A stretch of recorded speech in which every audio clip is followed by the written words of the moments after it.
Next है आपका chapter first का क्वेश्चन नंबर 30। आइए रीड करते हैं क्वेश्चन क्या है। क्वेश्चन कह रहा है prove that root two is an irrational number, और ये क्वेश्चन आपसे पूछा गया है आरबीसी ईयर 2015 में। क्वेश्चन कह रहा है कि आपको प्रूफ करना है रूट टू कैसा नंबर है, एक इरेशनल नंबर।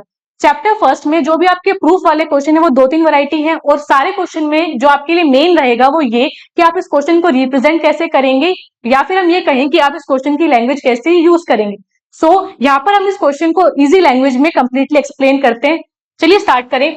क्योंकि आपको प्रूफ करना है कि रूट टू कैसा नंबर है आपका इरेशनल, हम इसे प्रूफ करेंगे विद कॉन्ट्रडिक्शन, यानी हम मानेंगे कि जो आपका रूट टू है वो कैसा नंबर है आपका रैशनल। तो चलिए लिखें, let us consider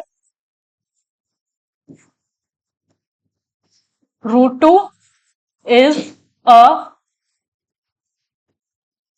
rational number. हमने माना कि जो नंबर आपका रूट टू है वो कैसा है, एक रैशनल नंबर। अब ऐसा मानने से क्या फायदा हुआ, अगर कोई नंबर रैशनल होता है तो उस नंबर को आप कैसे लिख सकते हो, आप उसे लिख सकते हो a बाय बी की फॉर्म में। और वहां पर जो नंबर आपके a और b होते हैं वो कैसे नंबर होते हैं बेटा, कोप्राइम। a और b कैसे होते हैं आपके, कोप्राइम। अब कोप्राइम नंबर क्या होते हैं, कोप्राइम नंबर यानी आपके ऐसे दो नंबर जिनका एचसीएफ क्या आएगा 1, या फिर हम ये कहें कि अगर कोई दो नंबर ए और बी आपस में कोप्राइम है तो दोनों में जो कॉमन फैक्टर है वो सिर्फ 1 होगा, 1 के अलावा उन दोनों में कोई कॉमन फैक्टर नहीं हो सकता। ठीक है, इस बात का हम आगे यूज करेंगे। अभी के लिए इस क्वेश्चन को फर्दर सोल्व करें। आपने लिखा है कि जो रूट टू है वो किसके बराबर है, ए अपॉन बी। सो बी को यहां मल्टीप्लाई करें, बी को यहां मल्टीप्लाई किया तो यहाँ क्या आया, रूट टू बी, वो किसके बराबर है, ए की। हमें जैसे ही रूट दिखता है तो हम सबसे पहला काम क्या करते हैं, स्क्वायरिंग बोथ साइड का। तो चलिए स्क्वायरिंग बोथ साइड्स, हमने दोनों तरफ क्या करी, स्क्वायर किया।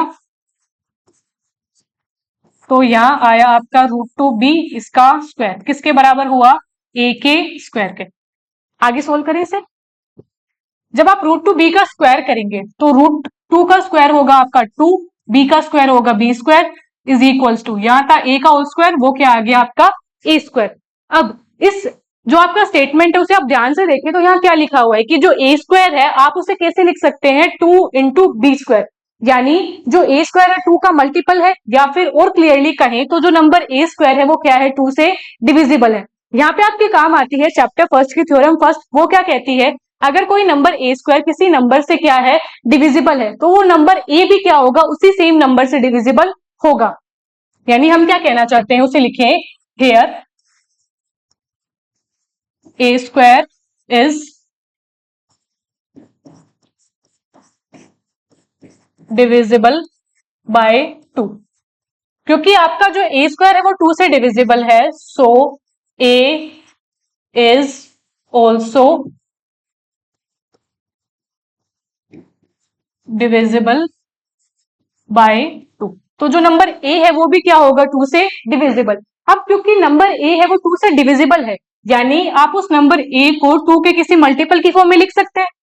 हमने कहा कि जो नंबर ए है आप उसे लिख सकते हैं 2 इंटू सी, जहां पर जो सी है वो क्या है, कोई एक इंटीजर है, सी इज एन इंटीजर। अब इसे मान लेते हैं हम इक्वेशन फर्स्ट। इक्वेशन फर्स्ट में हम क्या कर सकते हैं, आपने ए की वैल्यू निकाली है तो इक्वेशन फर्स्ट में हम क्या करें, ए की वैल्यू पुट करें। तो जैसे आपने पुट की, यानी फ्रॉम इक्वेशन फर्स्ट हम क्या कहेंगे, इक्वेशन फर्स्ट थी आपकी 2b स्क्वायर, ये किसके बराबर है, ए स्क्वायर के। ए की वैल्यू क्या है, 2c, सो 2b स्क्वायर किसके बराबर हो गया, 2c स्क्वायर के। जब आप स्क्वायरिंग ओपन करें तो 2 का स्क्वायर हो गया 4, ये क्या हो गया सी स्क्वायर, 2 से आपका 4 कैंसिल। जो बी स्क्वायर है वो किसके बराबर आ गया, 2c स्क्वायर के। अगेन यहाँ पे वही बात आई कि जो नंबर आपका बी स्क्वायर है वो कैसे लिखा गया है, 2 इंटू सी स्क्वायर, यानी जो नंबर बी स्क्वायर है वो क्या है, 2 से डिविजिबल है। वापस से हम चैप्टर फर्स्ट की थ्योरम फर्स्ट का यूज करें तो वो क्या कह रही थी, अगर कोई नंबर आपका बी स्क्वायर किसी नंबर 2 से क्या होगा, डिविजिबल, तो जो नंबर बी है वो भी क्या होगा, 2 से डिविजिबल। बस इसे हम आगे लिखे, so here b square is divisible by 2। क्योंकि आपका बी स्क्वायर 2 से डिविजिबल है, so b is also divisible by 2। तो जो नंबर आपका बी है वो भी क्या होगा, 2 से डिविजिबल होगा। ठीक है, अब अगर ध्यान से देखिए तो आपने क्या कहा है, आपने कहा है कि जो ए है वो 2 से डिविजिबल है। आगे आपने कहा है कि जो नंबर बी है वो भी क्या है आपका 2 से डिविजिबल है, यानी जो नंबर ए और बी है दोनों में कॉमन फैक्टर जो है वो आपका क्या निकल के आ गया, 2। अब ये बात गलत हो गई, ये बात गलत कैसे हुई, क्योंकि आपने स्टार्टिंग में कहा था कि जो ए और बी है वो क्या है, कोप्राइम। कोप्राइम होने का मतलब था कि ए और बी में 1 के अलावा कोई फैक्टर आना ही नहीं चाहिए था, और हमने जो बात कही उसके अकॉर्डिंग तो दोनों में फैक्टर कॉमन क्या आ गया, 2। ये बात तो गलत हो गई, आइए इसे लिखें। So a and b have 2 as common factor. A और बी में क्या हो गया, ए और बी में 2 हो गया आपका कॉमन फैक्टर। पर यानी but A and B are coprime. हमने क्या कहा था कि जो नंबर ए और बी है वो क्या है, कोप्राइम। और ऐसा होने से क्या हुआ, हमारा जो अजम्पशन था वो गलत हो गया। तो हम क्या लिखेंगे आगे, हम लिखेंगे hence our assumption is wrong, hence our assumption is wrong। और हमने अज्यूम क्या किया था, हमने अज्यूम किया था कि जो आपका रूट 2 है वो कैसा है, रैशनल। अब क्योंकि हमारा अजम्पशन ही गलत हो गया तो हम फाइनल में क्या कह सकते हैं, हम फाइनली क्लेम कर सकते हैं hence root 2 is N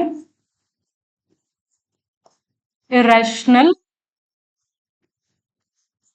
number. और ये हो गया आपके इस क्वेश्चन का कंप्लीट प्रूफ।